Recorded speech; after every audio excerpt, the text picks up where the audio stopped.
My name is Stacia Martin, and some of you may know me from various other things that I do within the Disney world. I'm an artist, I'm an historian, but mostly what I am is a record collector.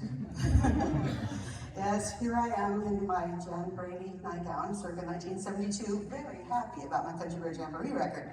But I really feel that records are the ultimate time travel collectible, sound and art together, and they're both transported. To me, they were also very inspiring in my setting my career path. And I'm so proud now to have had the ability to contribute to the legacy of Disney recordings, not only as a collector, but also as a contributor and a writer and an audio researcher. So it's terrific to have loved records my whole life and now get to help out. So I'm, again, just so thrilled about this. And I get to share them with all of you.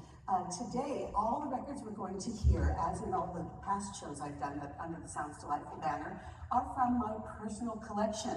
And this is not only an excuse for me to go shopping and buy more records, but it also means that I can vouch for their veracity. I know each one of these vinyl recordings personally, and that's important. Vinyl and shellac are all we're going to hear today. These songs are still, as of the completion of this show, trapped only in tangible media, so they're things you really can't hear anywhere else. So buckle up, because we've got a lot of stuff to go through, and I think a lot of surprises as well. But I do want to highlight here the fact that this year, I don't know if you know this, was Alice in Wonderland's 75th anniversary. Not the attraction, but the film. I just love this poster, so I wanted to use it. But Alice in Wonderland is an important film to Disney music. The music has always been important to me personally. There was no original soundtrack album for Alice until Randy Thornton's wonderful 1997 CD, but the Tutti Camerata LP, Tutti Camerata was the music director for Disneyland Records, and he did a recreation of the Alice soundtrack kind of as a suite. And that LP is what I grew up with. There's the original cover there on the left, and the one I had is the red cover there on the right. But Alice has more songs in it than any other Disney animated feature to date. 14 songs. Not all of them are really long, but they're songs nonetheless. And they didn't re-release the film theatrically after its 1951 debut until 1974. So it took a long time for me to be able to finally see this movie. This record was my contact with Alice in Wonderland. But let's go back in time a little bit from the 1974 reissue to the original 1951 release. And we'll do that through posters and a little bit of advertising. Alice is back. In Walt Disney's all-cartoon classic motion picture, Alice in Wonderland. Would you like a little more tea? It's a fantastic dream world beyond the imagination. Walt Disney's Alice in Wonderland. Rated G.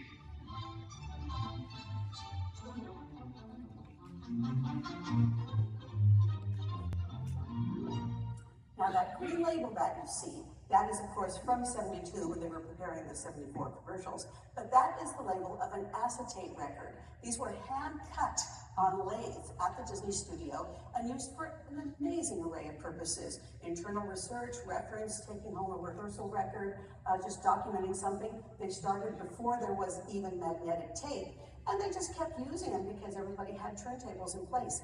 There are acetates dating all the way up to Fox and the Hound production in the 1980s. So this was a format that they used quite a bit. But the acetates went into use way back when there was no other alternative. And that's why it's so much fun to collect these internal studio records, because you don't know what you're going to find. So the next thing that we're going to hear is an acetate, appreciably older, but also sadly appreciably more beat up. So we've done an extensive amount of cleanup on it. But it is from Alice in Wonderland, and you will hear some amazing little things that didn't make it into the movie in this early version of the text dialogue. We've taken out a bit of the music part, which you do know, but you'll hear a few surprises from Wonderland.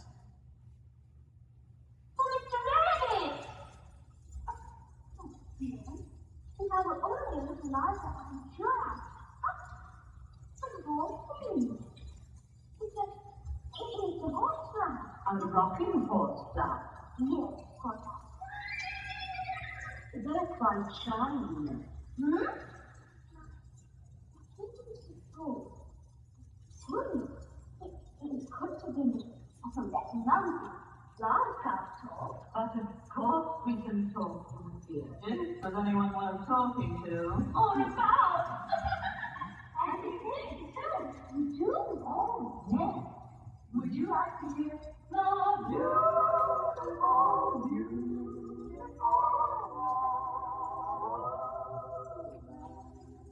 Oh no. Let's sing. Lovely in the valley. No. Let's do the dance like you do. Let's do the dance like you do. Good. Indeed. We shall sing Golden Afternoon. The best of us all of them. Sound your ages.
Dialogue we've never heard before, those other clips of those other songs, not in the film. But we did hear Doris Lloyd as the Red Rose, Thurl Ravenscroft going boom, boom, boom, boom. Norma Zimmer as the White Rose, and the Judd Conlon singers. But Alice Catherine Beaumont, even though she spoke, did you notice she wasn't singing the last part of the song like in the movie? That's because originally it was intended for the Pansies to sing the choral, and that's what you just heard. And next time you watch the film, have a look. Even though Alice is singing that last little bit, the flowers' mouths are still But now, taking advantage of the fairly new publishing relationship with Simon & Schuster and Golden Books in 1951, there was an impressive set of 8 little Golden records that came out for Alice in Wonderland. They're peppy, fun, sometimes expanding on the film material, and here is one of my favorites from this collection.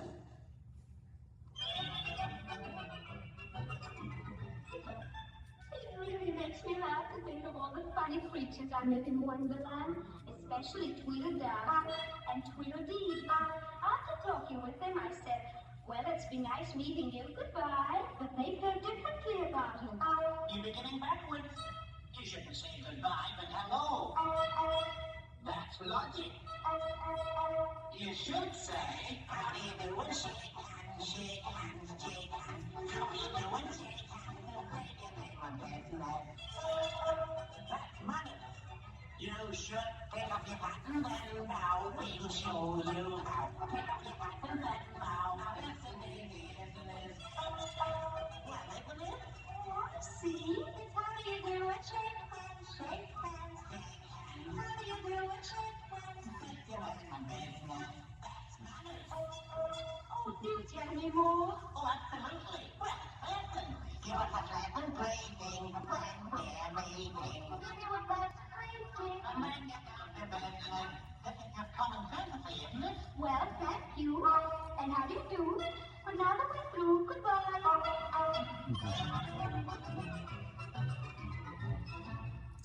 Isn't that charming?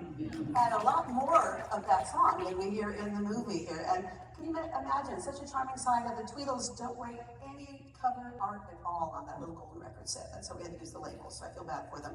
But the Alice you heard there was not Catherine Beaumont, our Alice in the original film. That was actually Austrian-born actress Susan Douglas, who was on the entire Little Golden Record series. She's very interesting. She moved to the US from Czechoslovakia at 15. She learned English by going to 3 movies a day at the movie theater.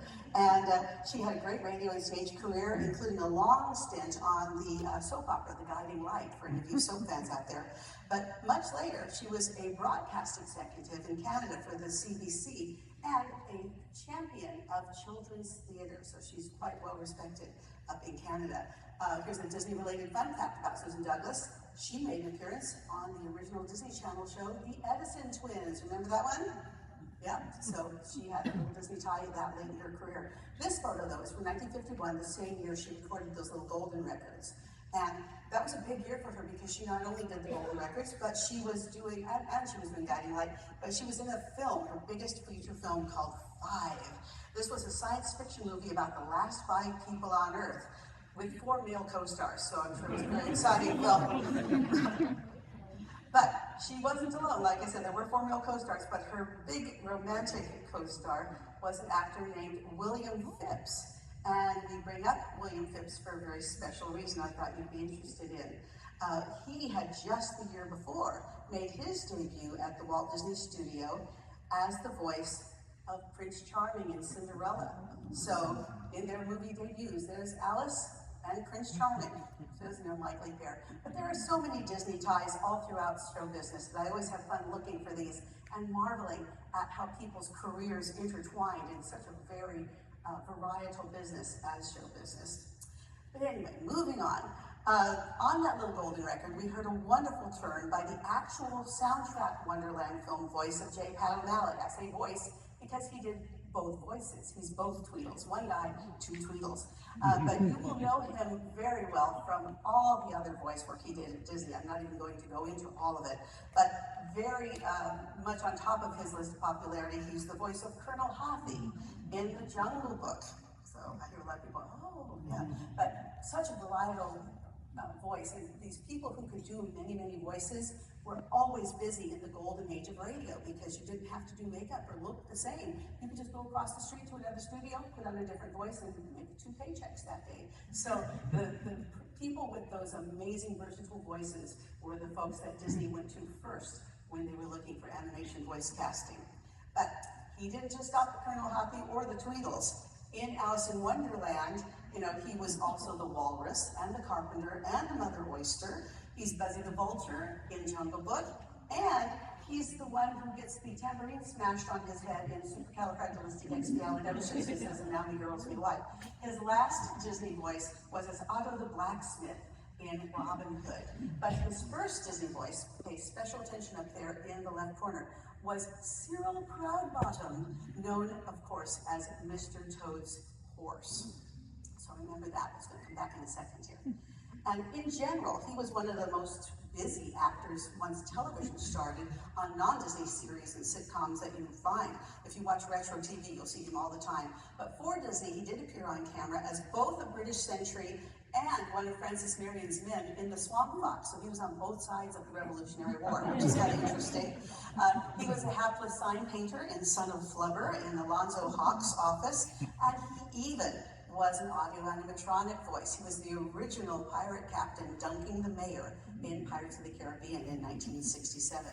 But his biggest on-camera role for Disney was as Perkins, Marty Markham's uptight English butler across all 3 series of Spin and Marty, the serials airing on the Mickey Mouse Club, starting in 1955. Of course, he co-starred with David Stollery, Disney legend David Stollery, and Tim Considine, and eventually Kevin Corcoran's Moochie and Mouseketeers Annette and Darlene. They all appeared together in Spin and Marty.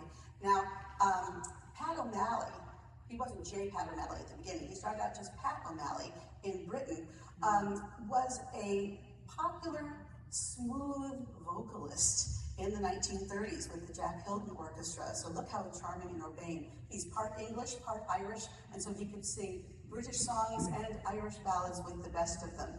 But he got rid of that smooth style and started doing kind of a more knockabout British music hall comedy style and comic monologues and things. He toured and was known as the Lancashire Lad. This record has his comic monologues from about 1934. So about that time, he was always looking for material to do in his live vaudevillian shows. There was a popular song written in 1934, first introduced by Stanley Holloway, who you'll remember as the original Alfred Doolittle in My Fair Lady, and it's called The Ghost of Anne Boleyn. So this handwritten label on an acetate studio recording tells me that it was done either outside the studio or that Pat O'Malley brought it in, but that it was something that was from that period of the 1940s, because of course we didn't use the labels at this time like that. It had another label on it, which you'll see in a moment, which does date from the mid-40s, but I truly think that this record was something Pat O'Malley had that he brought in to the Disney studio when he was being considered for Cyril Proudbottom, his first Disney role, when Mr. Toad, the magnificent Mr. Toad, was in production as a feature film during the early 40s and during the war years. It was later they decided to combine it with Ichabod and shorten it down. So this song, The Ghost of Anne Boleyn, was something they might have even been considering for Cyril to be doing in English music hall. We don't know if it was a longer film. Now, of course, you know, we have the footage from the 50s because Perkins performed this on the Mickey Mouse Club. So here's the old record, and here's photos. The ghost of Anne Boleyn walks very glare. Now Anne Boleyn was once King Henry's wife, until he made the Eggsman bob her hair. Ah, yes, he did her wrong long years ago. Now she comes back at night to tell him so. With her head tucked underneath her arm, she walks the bloody tower. With her head tucked underneath her arm, and then midnight along the drafty corridors for miles and miles she goes. She often catches cold, poor thing gets cold there when it blows. And it's awfully awkward for a queen to have to blow her nose with her head tucked underneath her arm. So you can imagine him singing this as Cyril the Horse in the British Music Hall, but he got to sing it as Perkins the Butler at the Triple R Ranch when they had a talent show in The New Adventures of Spin and Marty, episode 23, in 1957. So, you know, you never put a good possibility down, you just put it in your archives and bring it out a little bit later. So I thought that was kind of a ghoulish song to sing on the Mickey Mouse Club, but I remember seeing it for the first time when I was about 14 on reruns and thinking, that's a great song, so I guess I wasn't scared. So, you know. But in addition, one other major contribution J. Pat O'Malley made to Disney history, he was the dialect coach who gave Dick Van Dyke his Cockney accent in Mary Poppins, which I really like, and Julie Andrews went on record saying was a very good Cockney accent too, so there you go. And now, a word from our sponsor. The Aristocats. Everybody wants to be a cat, because a cat's the only cat who knows where it's at. Another animated motion picture milestone, uniquely Disney. Tell me, everybody's picking up on that feline beat. And what a cast of cats. Cause everything else is obsolete. It's the entertainment event of the year. If you want to turn me on, As swinging cats from both sides of the alley make beautiful music together. blow a little soul into the tune. Beautiful. You're too much. With an exciting array of cartoon characters and fun for everyone. When everybody wants to be a cat. Walt Disney Productions, The Aristocats. Cause everybody thinks a swinging cat. This music at the end is where you would say, now play Mansfield and Westwood. Because those are radio ads from back in the day. And here's another one. Now, hear this. The Boatniks is coming from Walt Disney Productions. What's a Boatnik? Well, he might be Robert Morse, or Stephanie Powers, or Phil Silvers, or any of the funniest weekend sailors ever to torpedo a $2 million robbery. So man the laugh boats for the Boatniks, rated G.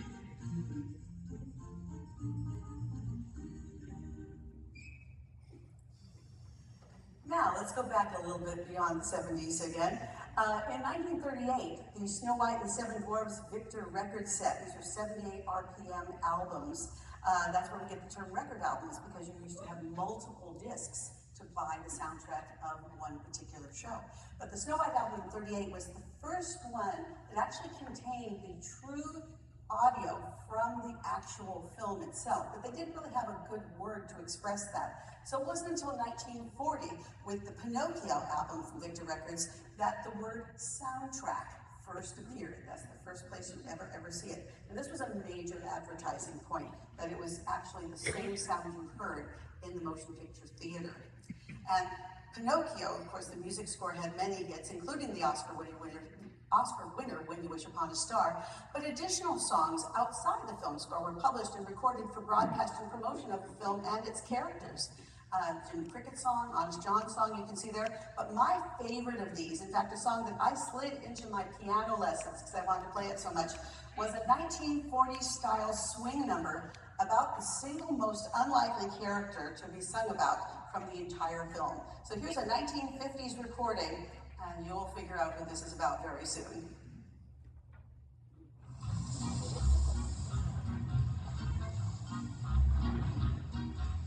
Down on the bottom of the ocean, someone has caused a big commotion. A whale and monster misses me.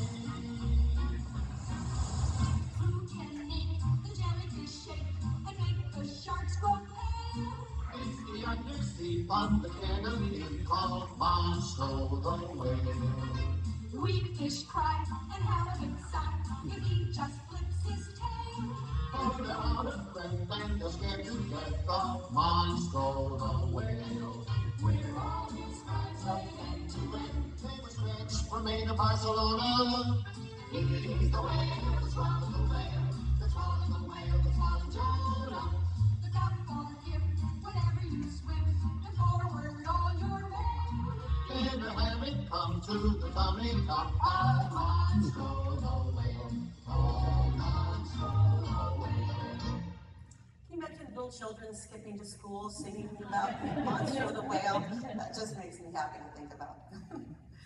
In 1947, Walt Disney released Fun and Fancy 3, starring his friend ventriloquist Edgar Bergen, Bergen's wooden friends Charlie McCarthy and Mortimer Snerd, and Disney child star Luana Patton, who you see there in that great Belgian poster.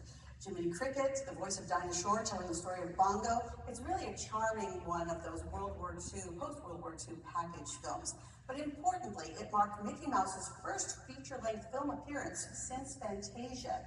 Mickey and the Beanstalk segment, of course, is now a perennial favorite. But to underscore the scene where the mysterious magic beanstalk grows in the moonlight, legendary Disney composer Oliver Wallace wrote a haunting instrumental theme, which was both published and recorded on its own. So now, celebrated keyboard artist Evelyn Tyner will serenade us not with a bolero, but with Bean Arrow.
say that that beanstalk is still getting love today. There it is on the left in Florida, on the right at Disneyland Paris, and in the center at our very own El Capitan Theater as part of Mickey and Minnie's Runaway Railway. And when you're there, sharp eyes will notice that it's the little box containing the beans that was actually intended to be part of the display. The beanstalk, as usual, has just run amok. And if you stand still while you're in the queue there, you can even hear the beanstalk pushing through the ceiling. Listen for the creaking. It's a really great sound effect. Now, Childcraft was a company that published a children's encyclopedia for many years. Many mid-century American homes, including mine, had a set. Anybody have Childcraft at their house? Yay! Well, they have an arrangement with Disney at some level because there's a lot of original Disney art, especially in the poetry section. And it was always exciting for me when I would turn the page and find that. But they also had an arrangement with Mercury Records, and they had Childcraft Records, which was actually very key because they did all kinds of different releases about sound effects and little stories that you could do at home.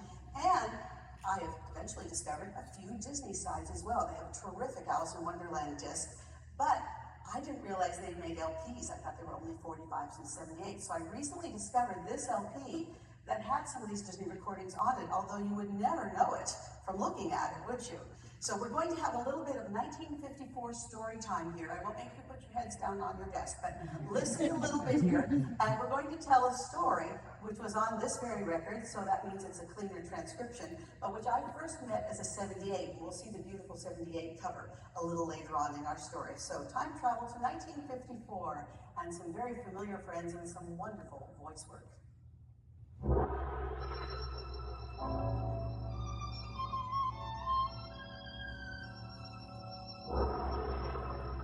Many years ago, in the far-off land of Arabia, there lived a sultan who had a beautiful daughter, Princess Minnie Mouse.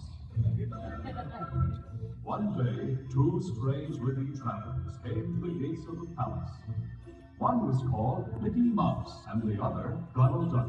As they stood looking at the great palace, they heard a voice singing. There on the balcony was Princess Minnie Mouse.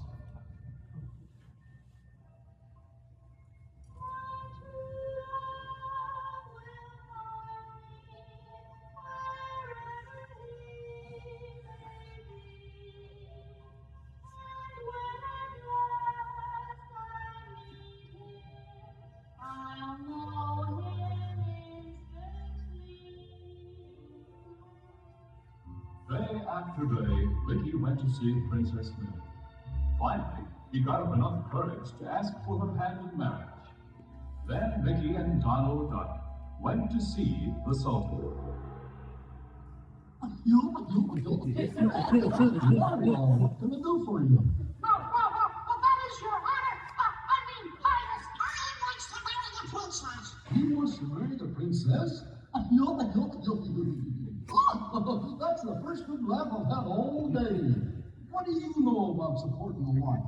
I'm sure I could, sir. I love her very much. Well, I love her too, you know. So I gotta be sure she marries someone worthy of her. Are you willing to stand my test?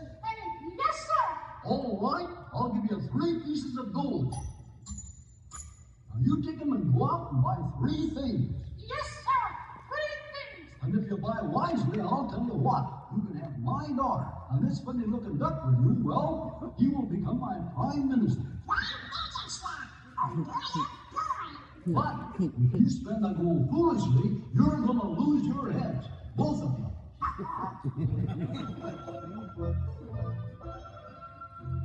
For many months, Mickey Mouse and Donald Duck traveled throughout the land, searching the wisest buy for the 3 pieces of gold. They couldn't find the right things. One day, while Mickey was taking a nap, Donald took the gold and decided to try his luck. He looked all around the marketplace and came back with 3 things: blood, rose, and pearl spikes. When he showed his purchases to Mickey just sat on the old rug and said, Oh, Donald, you were cheated. Oh, well, I'll just look through the spyglass and see it. Why, it is magic. I can see my princess. But she is very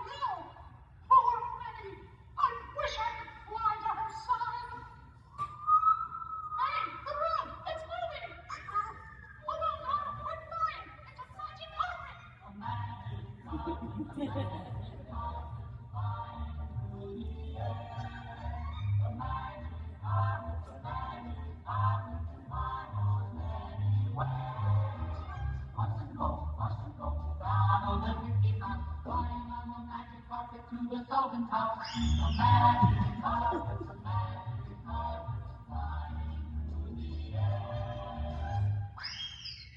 Look, Donald!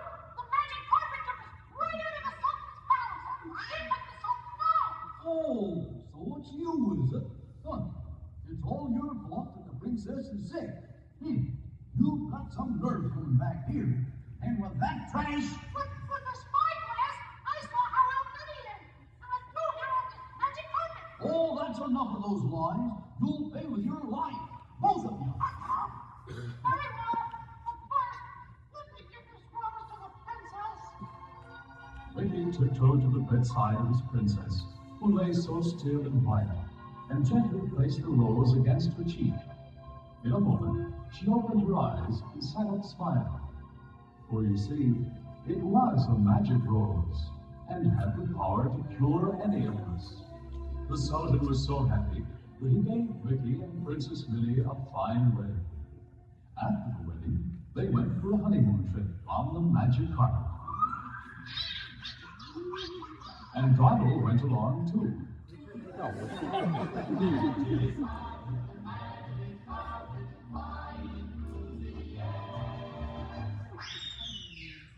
Isn't that charming? And that, of course, was Walt Disney's successor, Jimmy McDonald, as Mickey. Clarence Nash as Donald, whose lines consisted mostly of "uh-oh," did you notice? Gloria Wood as Minnie Mouse, and an unusually dramatic turn by Pinto Colvig, the original voice of Goofy, didn't you think? You didn't add everything that we don't hear that. I laugh when I look at this label too, because even though the cover said Goofy, somehow the label says Pluto. So Pluto does not play the Sultan. All right, more words from our sponsor. This is Buddy Hackett with a question. Got a little off an auto, follow a bachelor home, ask Dean Jones. There's something cockeyed about this. How did that little car get here? Can it generate a romance? Ask Michelle Lee. I'm asking you right here. Try. Can it plow past any raceway roadblock and beat the fastest cars in the world? Ask David Tomlinson.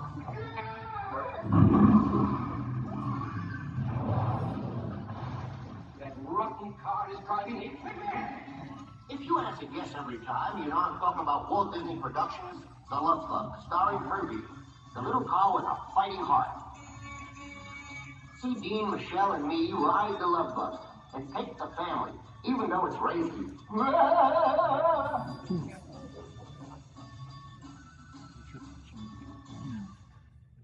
That, of course, is in his pre-Scuttle days. The electric tennis shoes in a new picture from Walt Disney Productions. The computer wore tennis shoes. A campus clown becomes a human computer.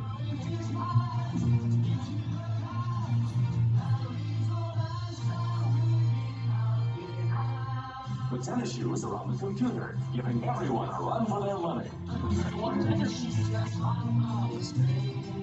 And the laughs are on the establishment. Rated G for everyone.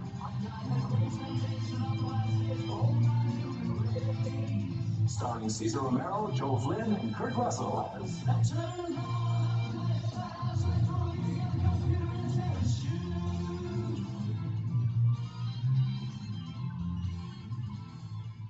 Of course, that was the first of Kurt Russell's Dexter Riley comedies, which would be a very successful series. I'm sure you all remember those.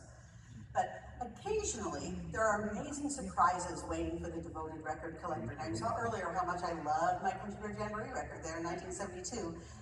Let me nudge your memory a little bit as to what the beginning of that show sounded like. I played this so many times, I had it completely memorized. So, give me a little intro there, Dover. Well, it's about time.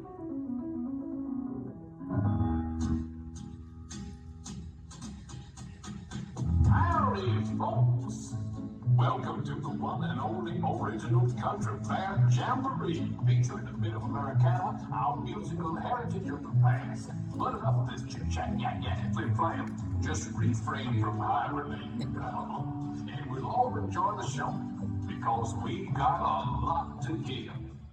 And that, of course, was Disney favorite Pete Rediday drawling as the voice of Henry the Bear. But collectors often pick up an orphan copy of a favorite record in order to pass it on to a friend or get an upgrade or something like that. And I once adopted a beautiful Country Bear Jamboree record, and I brought it home to play it just to check the condition of the vinyl. So imagine my shock when I heard this. Give me a little intro there, Gomer. Well, it's about time.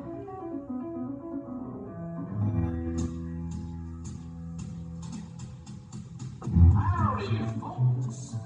Welcome to the one and only original Country Bear Jamboree, presented by Pepsi-Cola and Frito-Lay. It's Americana, our musical heritage of the past. But enough of this chit-chat, flip-flap. Just refrain from hibernation, come on. And we'll all enjoy the show, because we got a lot to give. So after all these years, Henry had said something different, and I had to play that back a few dozen times to make sure I had not lost my mind. But what had happened was, when the Country Bear Jamboree opened with Walt Disney World in October of 1971, it was sponsored by Pepsi-Cola and Frito-Lay, both at the same time still active Disneyland participants in California.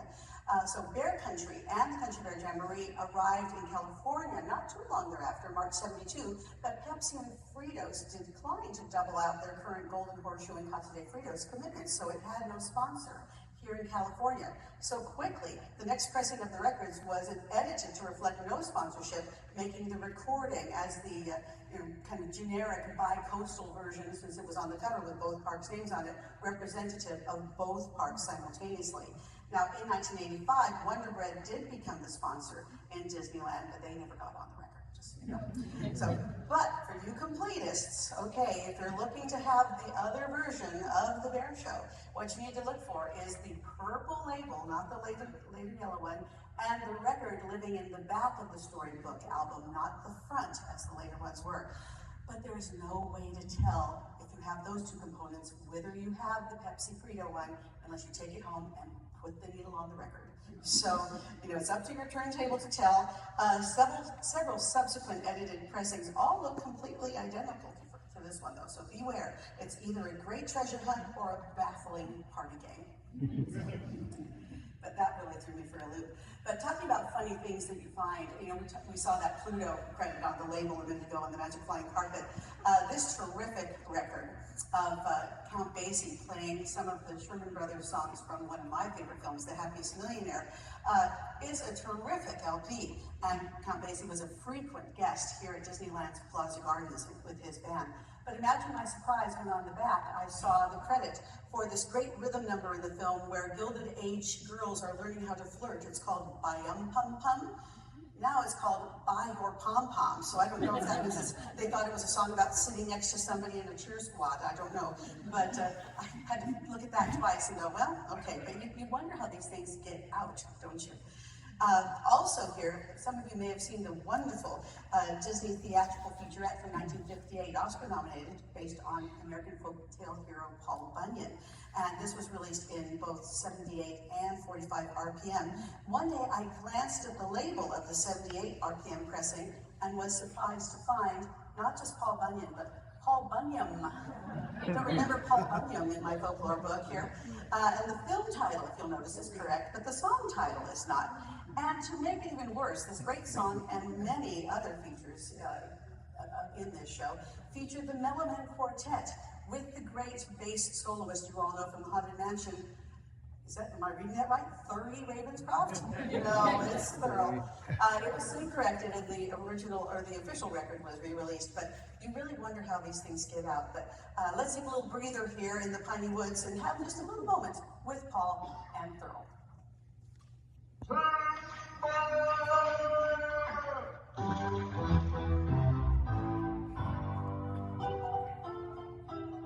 North America was a great big land with great big job to be done.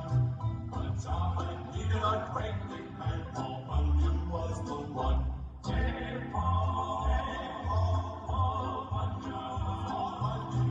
He's 53 and spent his time with his feet on the ground and his head in the sky. Hey, Paul, Bunyan. don't know that film, do look it up. It's absolutely charming and beautifully production designed by Ivan Earl, who was also the production designer of First Sleeping Beauty, but in a really minimalistic mid-century style. It's just gorgeous. Now, here's something I think might be news to all of you here. I don't know that many people today really remember Pinky Lee. He was a vaudevillian dancer and comedian and a true TV pioneer. From 1947 to 55, he was a huge presence in variety and especially live children's TV programming. He was noted for his non-stop, manic energy, and I bet you can think of somebody on whom he had a great influence in the comedy world. Just look at that coat. Now, there were Pinky Lee books and toys and shoelaces and, of course, records. He was a huge, huge star. But here he is in 1957 singing this favorite song from a 1953 Disney Oscar winner.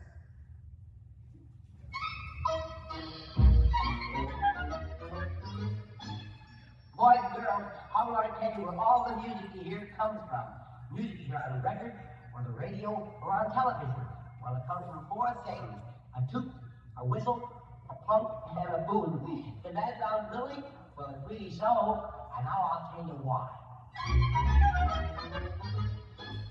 Did you ever stop to think when the band plays Ricky Thing, where all the music comes from the toot and the whistle and the plunk and the boom? That's where the music comes from. Did you ever understand how the symphony soprano, what makes it loud or gentle? Just the toot and the whistle and the plunk and the boom. They're very instrumental.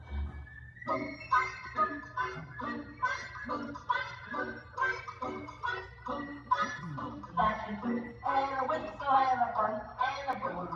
They're very instrumental. For the horns go, the reeds they beat, the strings all. Then the drums go with the things they do, and it comes down fine and true. So remember what I say when the band begins to play, just where the music comes from a toot and a whistle and a plunk and a boom. That's where the music, that's where the music, that's where the music comes from. Now, you know, we have a great deal to thank Pinky Lee for, I have to tell you. As one of the regular young singing stars that he introduced on his show, he had a young lady from Monterey Park, California on. Her name was Jimmy Shore, J-Y-M-M-E-E. And catching Disney's eye, she guested twice on the Mickey Mouse Club and then received a singing and acting role as Snooty Laura Rogan on the Annette serial. She changed later to her full given name, Roberta Shore, and she next co-starred in the landmark Disney live-action comedy, The Shaggy Dog. She then went onto a great career and is fondly remembered today as Betsy on the TV Western The Virginian, but she made her start there with Pinky Lee on his show. Also, Pinky Lee gave steady work to renowned organist Gaylord Carter. Carter served as Pinky's musical director and his live on-air organ accompanist. Now, Gaylord Carter is known for keeping the art of the silent movie organ alive, but he also was the one that Disney Imagineers sought out to perform the ghoulously delightful organ tracks for the original Haunted Mansion, which we still hear today. So that's Gaylord Carter right there. But we also thank Pinky Lee for giving a professional boost to a pair of young songwriters who were just starting to work together on the advice of their father. Assisted by the Mellow Men, Pinky Lee recorded 1951's Incus, the Ramphorhynchus, on RCA's label. And the story and song were written by his nephews. Richard M. Sherman and Robert B. Sherman were indeed Pinky Lee's nephews by marriage. Pinky was married to Beatrice Dansis, the sister of the brothers' mother, Rose. And it was successful tunesmith Al Sherman who suggested that his boys pool their creative talents, and Pinky's record for children came out the same year the young Shermans first got a little bit of notice. Their first published song was called Gold Can Buy You Anything But Love, and it was recorded by Gene Autry. But who would think that a decade from Incus the Ramphorhynchus and Uncle Pinky's record, that the Shermans would be signing a contract with Walt Disney and 3 years away from a double Oscar win. So that proves two things. Always listen to your dad. And also, thank you, Pinky Lee. That was wonderful to find out from myself too. But now, did I just hear a collective murmur? Yes, I know that Chitty Chitty Bang Bang is not a Disney motion picture. I did know that. But speaking of the Sherman Brothers, after Walt Disney's passing, though still under their Disney contract, the brothers got permission to work on United Artists' big adaptation of Ian Fleming's fantasy novel. They weren't alone. Several key creatives from the Mary Poppins team were on board, including choreographers Mark Rowe and Deanie Wood, brilliant music supervisor and conductor Erwin Kostel, and of course, star Dick Van Dyke. So, this confusion was forgivable. Admittedly, though, releases such as this did not help to alleviate that confusion very much, did they? So people thought it was a Disney record all the time, or a Disney movie all the time. Today, though, I want to underscore a relatively unknown yet simultaneously well-remembered tie between Disney and the music of Chitty Chitty Bang Bang. Now, this record, Phantasmagorical, was released in 1968. It features the main themes from Chitty Chitty Bang Bang, as well as an original orchestral suite by Richard M. Sherman, and it has lush, gorgeous instrumentals that were arranged by Erwin Kostel. In the early 70s, when another future Disney legend, Jack Wagner, came to Disneyland as a full-time production consultant, an early project of his was to create the now iconic medleys of background music, or BGM, for various areas of Disneyland. So using his own and the extensive Disneyland Entertainment record library, both instrumental Disney tunes and Disney-related tunes, Jack saw to it that many wonderful tracks found their way into the park. And especially prominently were the tracks picked for the main gate and ticket booth areas of Disneyland. Happy, welcoming music. And when you put that Kostel-Sherman connection, you know, these two bouncy songs from Chitty Chitty Bang Bang on this record, seemed like they were just the perfect thing to enjoy the anticipation as you bought your tickets and got ready to visit the original Magic Kingdom. So, they remained in place for many, many years, these tracks, and I very well remember myself hearing these two Chitty Chitty Bang Bang songs at the main gate and wondering why. I liked them, but I didn't know why. So, I'm going to let you hear them again too. Imagine you are waiting in line to purchase your Jumbo 15 Disneyland ticket book and have a listen to these official Disneyland tracks, courtesy of the Chitty Chitty Bang Bang score. First, The Roses of Success, and next, Neil Bamboo.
On a side note, I would tell you, Richard Sherman once told me that he and his brother got a lot of fan mail for Chitty Chitty Bang Bang that was addressed to the Walt Disney Studio. At first they'd smile and think, Walt Disney doesn't have anything to do with this movie. But after a while it occurred to them, or did he?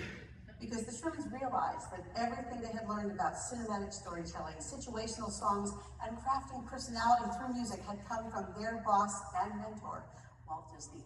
So it kind of is a cousin, I guess we can say. But if you still think the line is blurry between Disney and Chitty Chitty Bang Bang, allow me to present to you two British television stars, Pinky and Perky.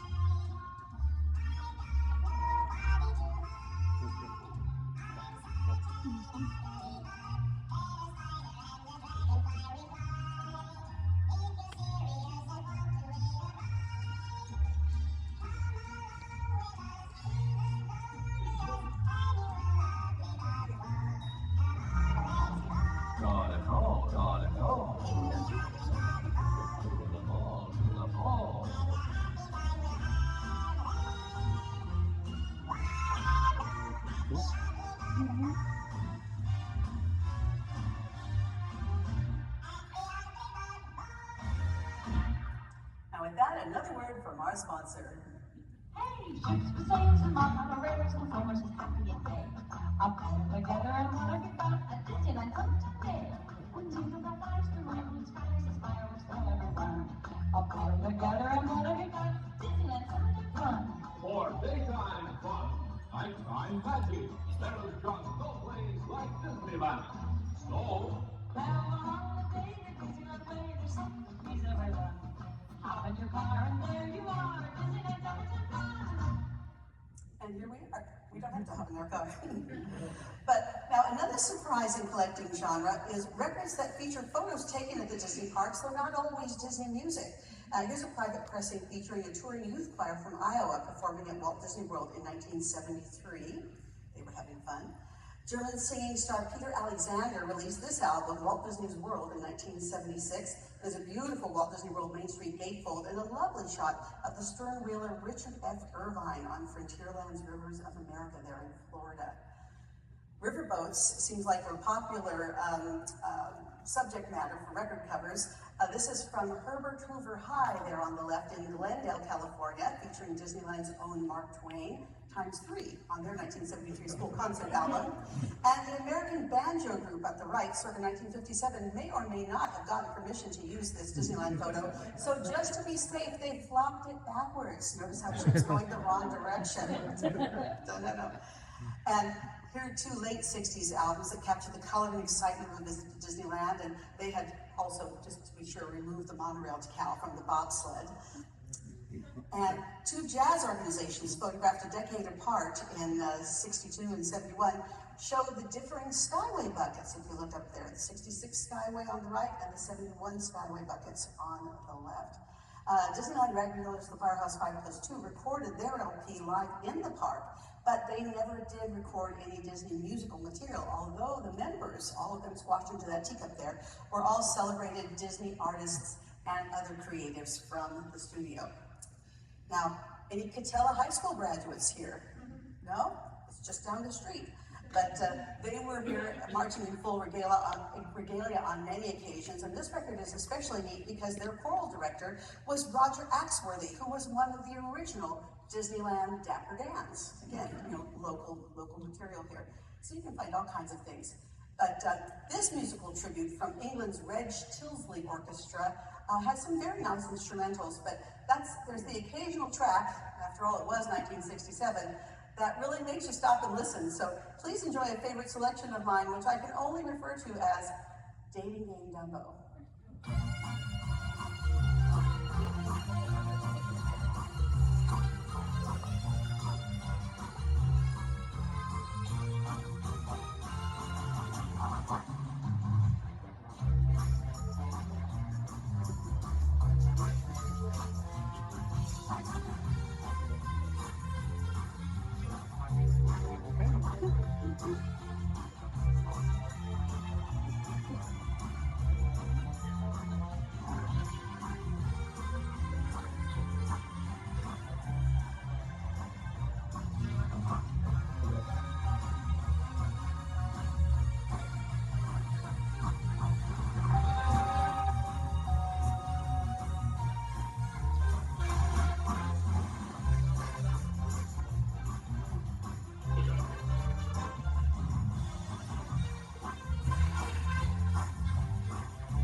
Well, after that, we better calm down a little bit with care here. Brian Hyland, who in 1960 gave the world the #1 Billboard Hot 100 hit, Itsy Bitsy Teeny Weeny Yellow Polka Dot Bikini, gave us a record that you wouldn't expect him to sing. Maybe since the B-side of this single was actually called Don't Dilly Dally Sally, that inspired him in the future. I don't know, because here's a song from just a few years later.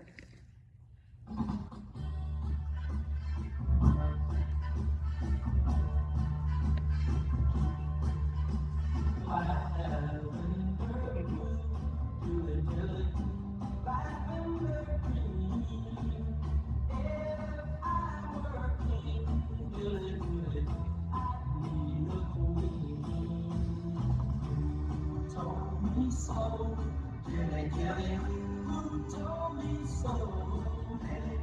I told myself, dilly dilly, I told me so. Dilly dilly heart is a dilly dilly way, and if you answer yes, in a brown church on a dilly dilly day, you'll be wearing a dilly dilly dress of black. Dilly dilly, lavender green. When I begin, dilly dilly, you'll be my queen. We'll have to find Art of Danny the Lamb on a surfboard, I think, after that. But I've never expected to hear Brian Hyland sing that. But now, in 1977, The Rescuers had a unique aspect to its song score. Lyricist Sammy Fain had first worked for Walt back in Alice in Wonderland, 1951. And he was teamed with the contemporary songwriters Carol Connors and Ann Robbins. They got an Oscar nomination for Someone's Waiting for You. And they had Shelby Flint, the great jazz singer, performing the songs in abstract, not done since Bambi. The characters aren't singing except for the Rescue Aid Society song. The songs just exist on the soundtrack, kind of around and enhancing the story. So I'm going to conclude with one selection from The Rescuers, sung by one of the most famous faces of the 60s, who would soon become a West End and Broadway singing star, but was first and foremost Leslie Hornby, the high fashion model whom you'll recognize by another name.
If troubles cast a shadow, the shadows make the sun afraid to stay.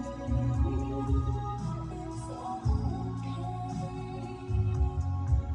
'Cause every sun shining from behind the silver lining, another day. Tomorrow is another day.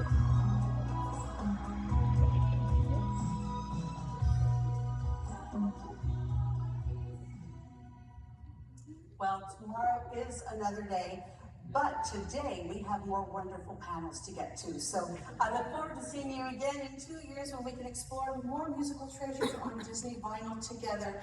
Thank you so much for coming. And have a wonderful